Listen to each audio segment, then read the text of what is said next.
I see.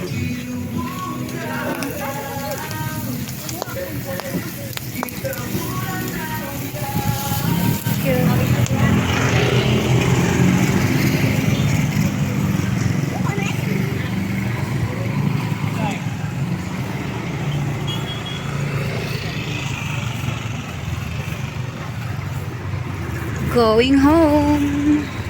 Bakler ako.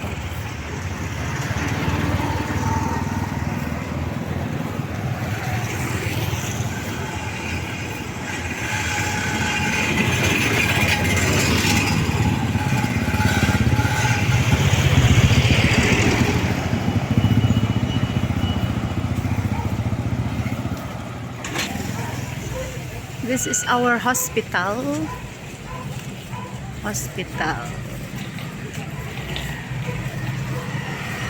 Land Bank na may coffee shop, potato corner, hospital. This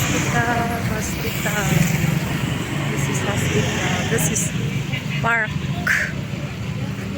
May park kami dito at maraming nagtitinda ng balot. Next time ay bibili ako ng balot. Ito, hospital pa rin. Hospital.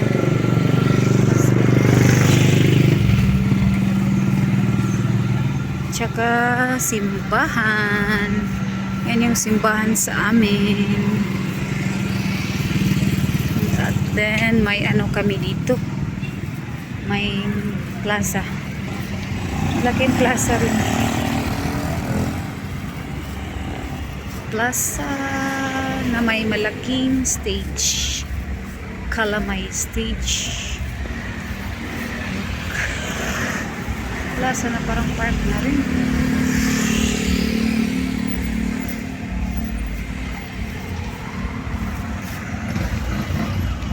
Yan yung simbahan namin. Tsaka ito yung plaza na parang park na rin. Maganda ditong tambayan.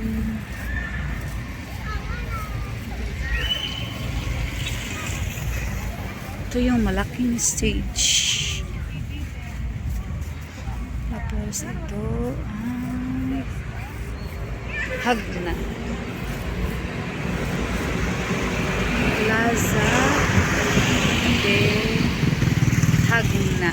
Ito yung town namin, Hagna. Sa Plaza de Hagna. At meron siyang high school. This is high school.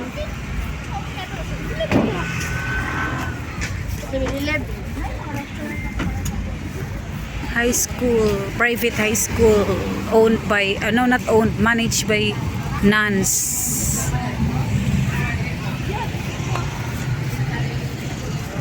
Saka meron kaming Hagna Cultural Center.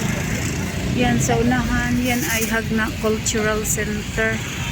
Malaking cultural center namin. And then, meron kami dalawang twin municipal halls. So, tingnan natin ha. Wait. Baka maano tayo, magsagasaan tayo. Yan yung cultural center namin. Hindi na ako pupunta doon. At baka gutom na yung anak ko. Dito na lang tayo. This is our old municipal hall. This is our old municipal hall. Ay, may mangga. Oh, maraming mangga. Tapos, katabi dyan ay ang bago naming municipal hall. Municipal town hall. Ito yung bago namin. Ito yung luma. Ang ganda, no? So, para siyang twin tower. Kasi meron siyang bridge sa gitna. So, tingnan natin, ha? Ito yung municipal hall namin. Ito yung luma. Maganda pa rin. Old style. Luma. Tapos, kinonektahan siya. May bridge. Papunta na naman sa bago. Ito yung bago naming municipal hall. Oh, ang laki, di ba? Ang ganda. Tingnan natin yung view. Tsaka, ano, ito yung bago naming Dunkin Donut.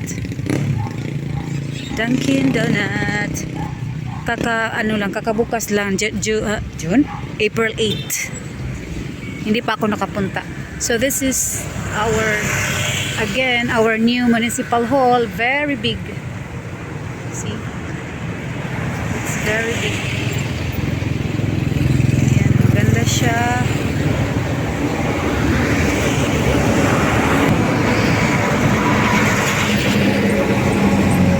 Okay, sige guys. Mag-focus na ako sa paglalakad. By the way, yun pala yung ilihan, oh. Hindi klaro, pero doon sa mountain, oh, may 3 cross. Yan yung ilihan shrine na pinuntahan namin ni Florami. Makikita siya dito. So, sige na guys, pauwi na ako. Maglalakad lang ako. Baka gutom na yung anak ko.